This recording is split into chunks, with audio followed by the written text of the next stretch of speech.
नमस्कार दोस्तों, आज मैं आपको कार्यालय क्रिया विधि से संबंधित सामान्य नियमों की जानकारी बताऊंगा। वीडियो को देखने से पहले मेरा आपसे निवेदन है कि वीडियो को लाइक, शेयर और चैनल को सब्सक्राइब करना न भूलें। कार्यालय अध्यक्ष या विभागाध्यक्ष को कम से कम साल में एक बार तथा उप विभागाध्यक्ष को 6 महीने में एक बार संपूर्ण कार्यालय का निरीक्षण करना चाहिए। ऐसी समस्त पत्रावलियां जिनमें भावी मार्गदर्शन या स्थापित दृष्टांत के आदेश निहित हों, स्थायी तौर से रखी जानी चाहिए। अधीनस्थ कार्यालयों से प्राप्त विवरण पत्र व साधारण प्रतिवेदन की पत्रावली 1 साल तक सुरक्षित रखी जानी चाहिए। सरकार द्वारा उसके विरुद्ध मुकदमा, अस्थायी कर्मचारियों की स्वीकृति, विधानसभा में पूछे गए प्रश्न आदि की पत्रावली 5 साल तक रखी जानी चाहिए। अनुशासनात्मक कार्रवाइयों के विरुद्ध अपील, नियमावली में शुद्धियाँ, स्थायी कर्मचारियों की नियुक्ति संबंधी पत्रावली 10 साल तक रखी जानी चाहिए। जन्म तिथि में परिवर्तन, राजपत्रित अधिकारियों के आचार व कार्य संबंधी विशेष प्रतिवेदन तथा भूमि अवाप्ति से संबंधित मामलों की पत्रावली 20 साल तक रखी जानी चाहिए। राजकीय भवनों का निर्माण आदि से संबंधित अभिलेख स्थायी रूप से रखे जाने चाहिए। प्रत्येक कर्मचारी को निर्धारित समय पर कार्यालय में उपस्थित होना चाहिए। यदि कोई अधिकारी या कर्मचारी विलंब से आता हो तो उसके आकस्मिक अवकाश खाते में से आधा दिन का अवकाश कम कर दिया जाए। आकस्मिक अवकाश न होने पर उपार्जित अवकाश स्वीकृत किया जाए। एक बार विलंब से आने वाले कार्मिकों को मौखिक चेतावनी, दूसरी बार विलंब से आने वाले को वेतन वृद्धि तथा निरंतर विलंब से आने वालों की 3 वेतन वृद्धियां रोकी जानी चाहिए, किंतु ऐसी कार्रवाई वर्गीकरण, नियंत्रण एवं अपील नियम CCA के अधीन होनी चाहिए।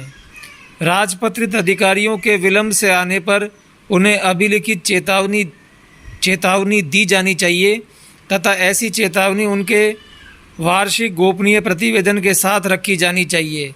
दूसरी बार देर से आने पर राजपत्रित तथा अराजपत्रित दोनों के मामलों में बिना वेतन की छुट्टी पर कार्मिक को माना जाएगा, लेकिन पेंशन, वेतन वृद्धि, वरिष्ठता आदि के प्रयोजनार्थ उसके विपरीत असर नहीं होगा। आदतन देर से आने वाले कर्मचारियों के विरुद्ध CCA नियमों के नियम 17 के अंतर्गत अनुशासनात्मक कार्रवाई प्रारंभ की जानी चाहिए। महत्वपूर्ण एवं गोपनीय रिकॉर्ड विशेष वाहक द्वारा भेजे जाने चाहिए।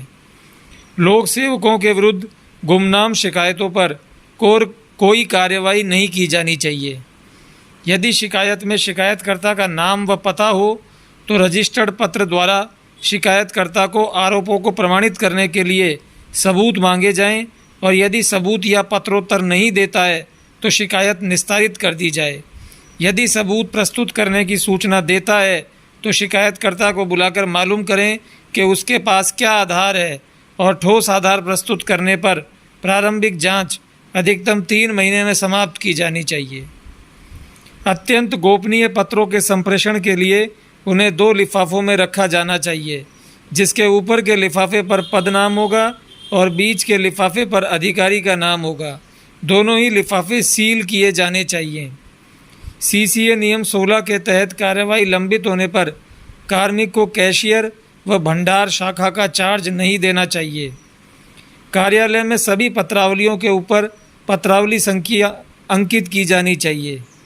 कर्मचारियों के लिए संघों या संस्थाओं के चुनाव के दौरान कार्यालय समय में चुनाव प्रचार निषेध रहेगा। सभी कार्मिकों को आचार संहिता का पालन करना चाहिए। आचरण संहिता का उल्लंघन करने पर निहित नियमों के तहत अनुशासनात्मक कार्रवाई प्रस्तावित की जानी चाहिए। तो दोस्तों, आज आपने देखा कार्यालय क्रिया विधि से संबंधित सामान्य नियमों की जानकारी।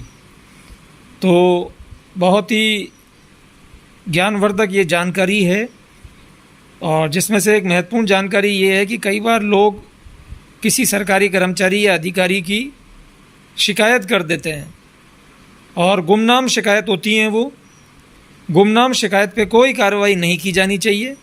शिकायत आप तभी कंसीडर करें जब आपको लगता हो शिकायतकर्ता का नाम पता आपके पास हो और उसके पास आरोपों को प्रमाणित करने के लिए सबूत हो, तो उसे बुलाया जाए। यदि वह नहीं आता है या सबूत या पत्र का जवाब नहीं देता है तो शिकायत को निस्तारित कर दिया जाए। ये बहुत ही एक इम्पॉर्टेंट नियम है राज्य सरकार में। कई बार आम आदमी बिना किसी वजह के सरकारी कर्मचारियों की शिकायत कर देते हैं, तो उससे न केवल डिपार्टमेंट का समय व्यर्थ जाता है बल्कि कार्य व्यवस्था भी नेगेटिव इफ़ेक्ट पड़ता है। तो दोस्तों, वीडियो अच्छा लगा हो तो लाइक कीजिए, शेयर कीजिए, चैनल को सब्सक्राइब करना ना भूलें। Thank you.